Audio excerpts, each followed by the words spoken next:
Congress MLC అభ్యర్థిగా ఖరారై తర్వాత ఏకగ్రీవంగా ఎన్నికైనప్పటి నుంచి విజయశాంతి తెలంగాణ రాజకీయాల్లో ఒక సంచలన వ్యక్తిగా మారారు. అటు రాజకీయాలే కాదు, ఒకప్పటి ఒసే రాములమ్మ కావచ్చు, లేకపోతే కర్తవ్యం లాంటి సినిమాలతో సూపర్ హీరోయిన్గా ఎదిగినటువంటి ఆవిడ ఇప్పుడు మళ్ళీ అర్జున్ సన్నా వైజయంతిలో అదే రేంజ్లో నటించారు. ఈ సినిమా అప్డేట్స్ గురించి ఆవిడ ప్రమోషనల్ ఈవెంట్స్లో తన ఎక్స్పీరియన్సెస్ షేర్ చేసుకున్నారు. ప్రదీప్ చిలుకూరి ఈ సినిమాకి డైరెక్టర్గా ఉన్నారు. సాయి మంజ్రేకర్ ఈ సినిమాలో హీరోయిన్గా నటించారు. నందమూరి కళ్యాణ్ రామ్ ఈ సినిమాలో లీడ్ పాత్రలో ఉన్నారు. ఈ సినిమాలో విజయశాంతి చాలా సంవత్సరాల తర్వాత పోలీస్ ఆఫీసర్గా కనిపించబోతున్నారు. ఒకప్పుడు విజయశాంతి అనగానే మనకి యాక్షన్ ఫైట్స్, కర్తవ్యంలో ఆ పోలీస్ ఆఫీసర్గా యాక్షన్ ఫైట్స్ అన్నీ గుర్తుకొస్తాయి.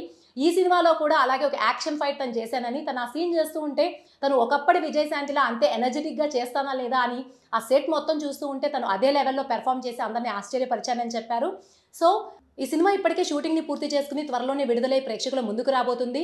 ఈ సినిమా ద్వారా కళ్యాణ్ రామ్తో తనకు మంచి బాండింగ్ ఏర్పడిందని, ఈ సినిమా విజయం కూడా సాధిస్తుందని విజయశాంతి మంచి ఆశావాహకంగా ఉన్నారు. ఒకవైపు రాజకీయాల్లోనూ ఇటు సినిమాల్లోనూ దూసుకుపోతున్నటువంటి విజయశాంతి సెకండ్ ఇన్నింగ్స్ ఎలా ఉంటుందో తెలియాలంటే వేచి చూడాల్సిందే. మరిన్ని ఇంట్రెస్టింగ్ ఫిల్మ్ అప్డేట్స్ మరియు పొలిటికల్ అప్డేట్స్ కోసం stay tune to federal Telangana.